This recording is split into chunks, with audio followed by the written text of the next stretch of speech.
Kami dari kelompok Mentari ingin mempresentasikan proyek pengembangan sistem pemesanan Dio Coffee Ground. Ini adalah proyek charter pengembangan sistem pemesanan Dio Coffee Ground. 1. Elemen dan keterangan. Nama proyek, sistem pemesanan online Dio Coffee Ground. Proyek sponsor Dr. Darwis Manalu Eskom, MMM.com. Project Manager Sanji Salahi. Tanggal charter 2 Desember 2025. Lokasi atau mode pelaksanaan daring. Dasar dokumen perjanjian kontrak kerja. 2. Tujuan proyek. Dio Coffee Ground membutuhkan platform pemesanan yang menggunakan teknologi digital untuk mendukung cara pelanggan melakukan pemesanan produk secara online. Sistem ini dirancang untuk memperbaiki efisiensi dalam proses pemesanan dan mendukung manajemen bisnis sesuai dengan keperluan pihak pertama sebagaimana tercantum dalam perjanjian kerja. Nomor 1. Mengembangkan sistem pemesanan digital sesuai kebutuhan usaha Dio Coffee Ground. 2. Menyediakan sistem pemesanan daring bagi pelanggan. 3. Menyelesaikan proyek maksimal 60 hari kerja sejak SPKP. 3. Ruang lingkup proyek. In-scope dan out-scope. Analisis kebutuhan sistem. Pengadaan perangkat keras. Perancangan sistem pemesanan, fitur di luar kesepakatan, pengembangan sistem, maintenance jangka panjang, pengujian dan penyerahan sistem, pekerjaan di luar proyek. 4. Delivery proyek. Yang pertama, sistem pemesanan Dio Coffee Ground. Sistem dapat digunakan untuk pemesanan produk. Yang kedua, dokumen rancangan sistem, menjelaskan alur dan struktur sistem. Yang ketiga, hasil pengujian sistem, sistem berjalan sesuai fungsi utama. Yang keempat, serah terima sistem, sistem diserahkan dan diterima pihak pertama.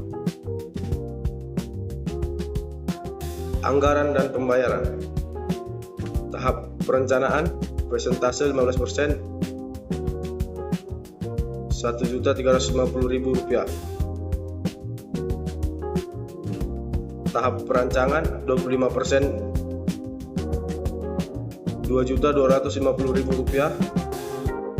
Tahap pengembangan presentase 40%, Rp3.600.000. Tahap pengujian dan penyerahan presentase 20%, Rp1.800.000.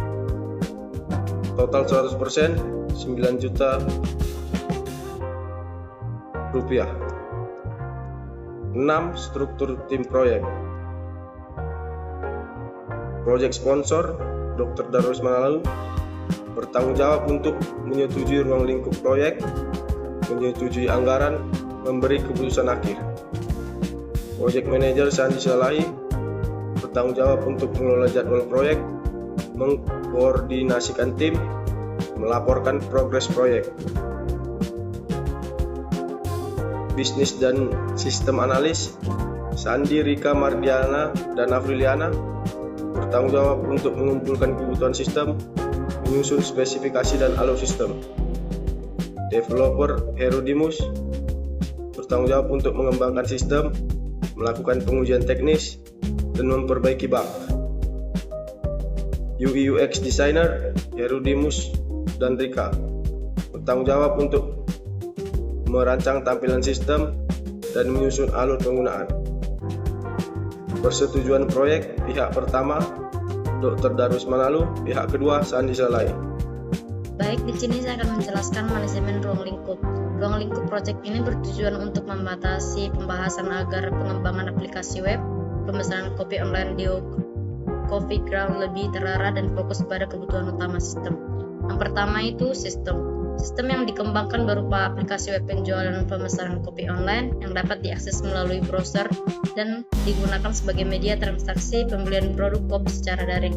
Yang kedua, pengguna sistem ini adalah pelanggan atau user yang memiliki hak akses untuk registrasi akun, login ke sistem, melihat daftar produk kopi, melakukan pemesanan, check out dan konfirmasi pemesanan, dan melihat status serta riwayat pemesanan. Sistem ini hanya berfokus pada pengguna atau pelanggan. Yang ketiga itu ada fitur sistem, di mana fitur utama yang dikembangkan meliputi halaman beranda atau home, katalog produk kopi, detail produk, proses pemesanan dan checkout, dan manajemen pemesanan, serta sistem autentikasi atau login dan register.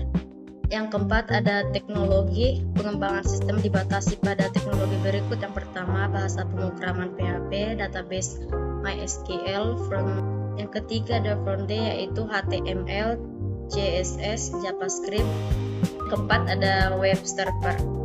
Yang keenam, di sini kami memiliki batasan sistem yaitu integrasi payment gateway masih terbatas, aplikasi mobile belum dikembangkan secara penuh, keamanan sistem masih tingkat standar, stabilitas sistem masih terbatas. Batasan ini ditetapkan agar proyek tetap sesuai waktu dan keamanan pengembangan. Saya akan menjelaskan manajemen waktu proyek dalam sistem pemesanan online Deo Coffee Ground. Esensi manajemen waktu proyek, ada 10 alur kerja proyek. Yang pertama, menentukan aktivitas proyek. Kedua, menentukan atribut aktivitas. Ketiga, menyusun milestone list. Keempat, menentukan urutan aktivitas. Kelima, membuat network diagram. Keenam, menghitung durasi proyek dan critical path. Ketujuh, menghitung ES, if, LS, LF, dan Slack. Kedelapan, membuat Gantt chart. Kesembilan, tracking dan monitoring jadwal. Dan ke-10, analisis spread atau opsional. Method, jantungan penjadwalan proyek, eksplanasi komprehensif tentang CPM sebagai inti manajemen waktu, meliputi indeksivitas jalur, perhitungan durasi, menentukan lintasan kritis atau jalur terpanjang, dan durasi total, termasuk algoritma forward atau backward pass untuk ES, EF, LS, LF, dan Slack. Estimasi cerdas dengan analis menentukan perhitungan waktunya itu E sama dengan optimis ditambah 4 dikali milestones tambah pesimis dibagi 6. Perhitungan variansi ini membantu menilai risiko durasi. Di sini saya akan menjelaskan manajemen biaya proyek. Proyek teknologi informasi memerlukan pengelolaan biaya yang terencana dan terkontrol dengan pendekatan yang sistematis. Tanpa manajemen biaya yang baik, proyek berisiko mengalami berbagai masalah yang dapat mengancam keberhasilannya. Oleh karena itu, manajemen biaya proyek menjadi aspek penting dalam keberhasilan proyek teknologi informasi. Kemampuan untuk mengelola sumber daya secara efisien dan mengontrol pengeluaran merupakan kunci utama dalam menghantarkan proyek tepat waktu dan sesuai anggaran. Proses manajemen biaya proyek, adanya perencanaan untuk menentukan kebutuhan sumber daya dan strategi pengelolaan biaya. Ada estimasi untuk menghitung biaya setiap aktivitas berdasarkan sumber daya yang dibutuhkan. Selanjutnya ada penganggaran untuk menyusun anggaran proyek dan menetapkan cost baseline. Selanjutnya ada pengendalian untuk memonitor dan mengontrol perubahan biaya selama proyek berlangsung. Selanjutnya ada jenis biaya dalam proyek teknologi informasi. Yang pertama ada biaya langsung. Biaya langsung ini merupakan biaya yang dapat secara langsung diatribusikan ke proyek tertentu dan terkait dengan aktivitas spesifik dalam penyelesaian proyek. Selanjutnya ada biaya tidak langsung. Biaya tidak langsung ini merupakan biaya yang tidak dapat diatribusikan secara langsung ke satu proyek tertentu, namun tetap diperlukan untuk mendukung pelaksanaan proyek secara umum. Tahapan manajemen biaya proyek. Yang pertama ada research planning, yang kedua ada cost estimating, yang ketiga ada cost budgeting, yang keempat ada cost control. Breakdown struktur atau WBS. WBS merupakan dekomposisi hierarkis dari total ruang lingkup proyek ke dalam komponen-komponen yang lebih kecil dan lebih mudah dikelola. Cost budget atau anggaran proyek. Anggaran proyek merupakan proses pengalokasian biaya ke setiap aktivitas proyek berdasarkan estimasi yang telah dibuat. Proses ini mengkonversi estimasi biaya menjadi anggaran formal yang dapat digunakan sebagai acuan. Studi kelayakan ekonomi biasanya digunakan untuk menilai apakah proyek layak dijalankan dari aspek finansial. Analisis ini membantu pengambil keputusan untuk memilih proyek yang memberikan nilai tambah terbesar. Selanjutnya ada need present value.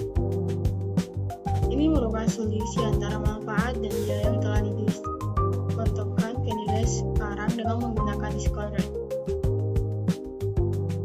Selanjutnya ada return on investment atau ROI. Biasanya digunakan untuk mengukur efektivitas investasi dengan membandingkan keuntungan bersih dengan biaya investasi. ROI yang positif menunjukkan investasi menguntungkan. Baik, di sini saya akan mendemokan aplikasi yang sudah kami kerjakan, yaitu sistem pemesanan online DO Coffee Ground. Sebelum itu, di sini kami sudah menghosting webnya. Dan di sini saya akan menggunakan mobile untuk mendemokannya. Ini adalah halaman awal aplikasi DO Coffee Ground. Pada halaman ini pertama kali masuk ke sistem dan diarahkan untuk memulai penggunaan aplikasi melalui tombol Get Started.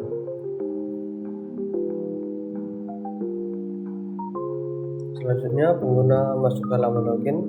Sebelum login, kita akan mendaftarkan akun terlebih dahulu. Di sini saya akan mengisinya terlebih dahulu.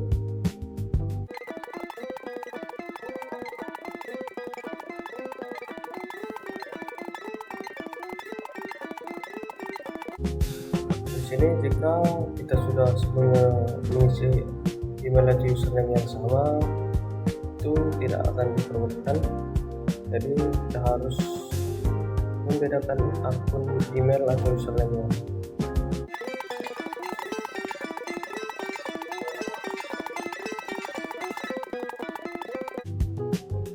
Jika berhasil, akan diarahkan kembali ke menu login.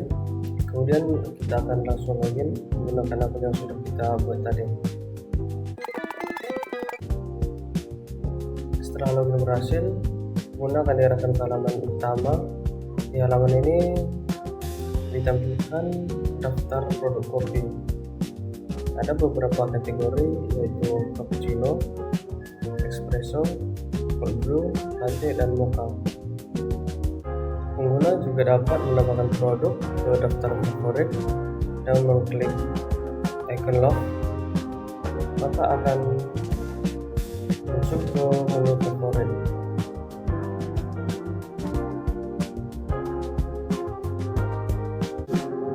Dan kita ke menu profil terlebih dahulu.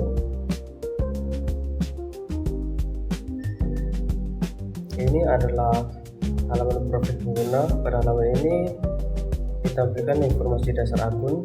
Di halaman profil ini, pengguna bisa mengedit profil, ubah password, melihat notifikasi, dan menambah alamat pengiriman. Di sini kita mencoba mengedit profil terlebih dahulu. Di edit profil ada nama lengkap, email, username, dan nomor telepon. Di sini kita akan mengganti foto terlebih dahulu.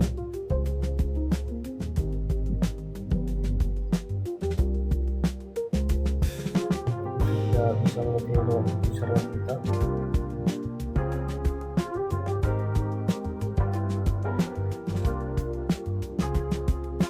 Kemudian kita juga bisa mengubah password kita. Password lama.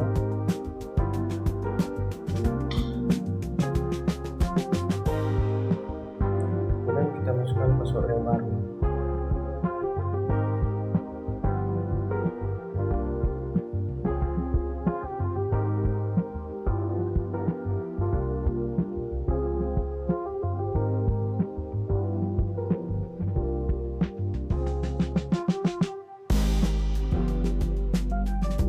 kemudian kita akan menambahkan alamat pengiriman dulu.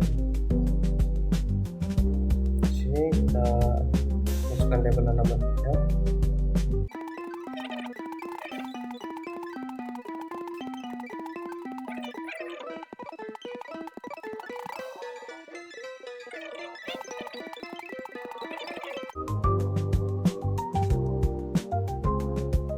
Setelah berhasil, kita akan kembali ke menu.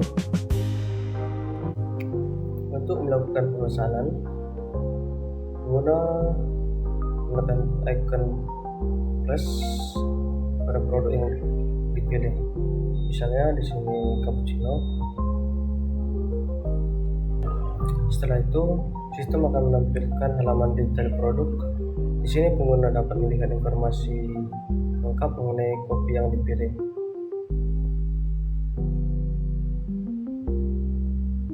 Kita dapat memilih ukuran kecil, sedang, dan besar. Di sini saya akan menggunakan membeli yang besar dan kita klik beli sekarang. Di halaman order, pengguna dapat memilih metode pemesanan yaitu delivery atau pickup. Jika memilih delivery, sistem akan otomatis menambah biaya pengiriman ke total pembayaran sebesar 5.000. Jika pengguna menggunakan pickup, maka biaya pengiriman tidak akan dikenakan. Di sini kita pilih delivery. Pengguna dapat memilih metode pembayaran yang tersedia, yaitu seperti e-wallet, bank, tunai, dan QRIS. Pada tahap ini, sistem masih bersifat simulasi pembayaran. Sebelum kita memilih pembayaran, kita sebaiknya memilih alamat pengiriman terlebih dahulu. Sistem akan otomatis mengarahkan ke pengisian alamat jika alamatnya belum kita isi. Di sini kita sudah mengisi alamat, jadi kita bisa melanjutkan pembayaran. Di sini saya akan memilih e-wallet. Di e-wallet ini akan ada beberapa pilihan, yaitu GoPay, OVO, Dana, ShopeePay, dan link aja. Kedua juga ada keterangan pesanan kita. Setelah kita merasakan sudah lengkap semua, kita akan memilih metode pembayarannya. Di sini saya akan memilih GoPay. Maka transaksi pembayaran berhasil. Setelah berhasil akan diarahkan ke notifikasi.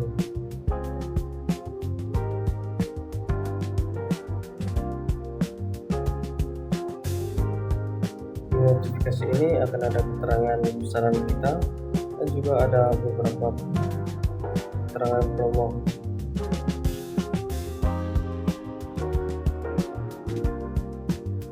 Di sini kita akan mencoba username dan password yang baru yang sudah kita ganti tadi.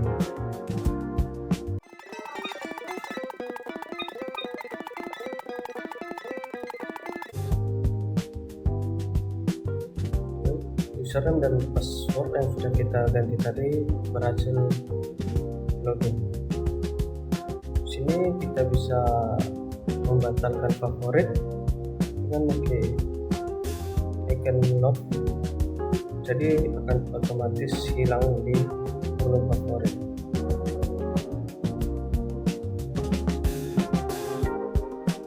Baik, sekian dari demo aplikasi yang sudah kami buat. Terima kasih.